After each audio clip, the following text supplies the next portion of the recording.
जी बिल्कुल, जलालपुर भटियां गैपको और निजी राइस मिल मालकान का तनाज़ा तूल पकड़ गया। गुज़श्ता रोज़ राइस मिल मालकान के खिलाफ वापडा ऑफिस जलालपुर भटियां ने मुकदमा दर्ज करवाया था।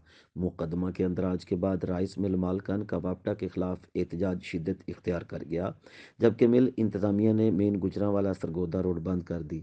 मिल मालिक के मुताबिक हुक्म इम्तनाही के बावजूद एसडीओ वापडा अपने एहलकारों के हमरा ज़बरदस्ती मिल में दाखिल हो गए और मिल इंतज़ामिया का कहना था कि यहाँ इस मुनज़्ज़म और बिल्कुल पुरअमन एहतजाज में शरीक हैं। मैं उनके साथ आया हूँ।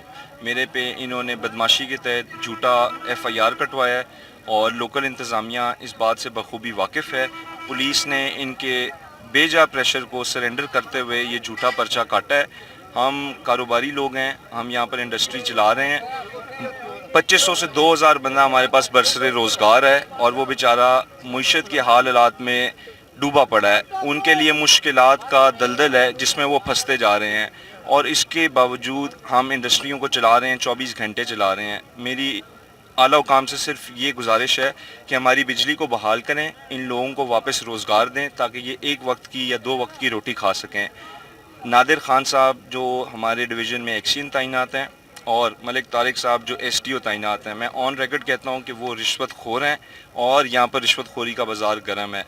आला हुकाम से अपील है कि इनके अगेंस्ट स्ट्रिक्ट एक्शन लिया जाए और मैं शुक्रगुजार हूँ जो भाई मेरे साथ इस मुसीबत में शरीक हैं, बिलखुसूस मियाँ हैदर साहब और मियाँ हसन साहब, जो बाकी इंडस्ट्रियलिस्ट और जो इस दर्द को समझते हैं कि कारोबार चलाना इन मौशी हालात में बहुत मुश्किल हुआ है। अल्लाह ताला इनको हदायत दे और फिर दोबारा दरख्वास्त है कि हमारा कनेक्शन बहाल किया जाए। उन्होंने ना तो किसी वापडा एहलकार को यरगमाल बनाया और ना ही किसी वापडा एहलकार पर तशद्दुद किया है।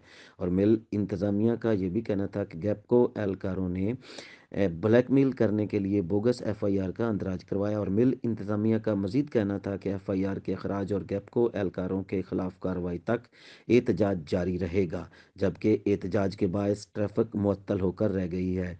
डॉक्टर मोहम्मद आरिफ हाशमी, आप तक न्यूज़, जलालपुर भटियां।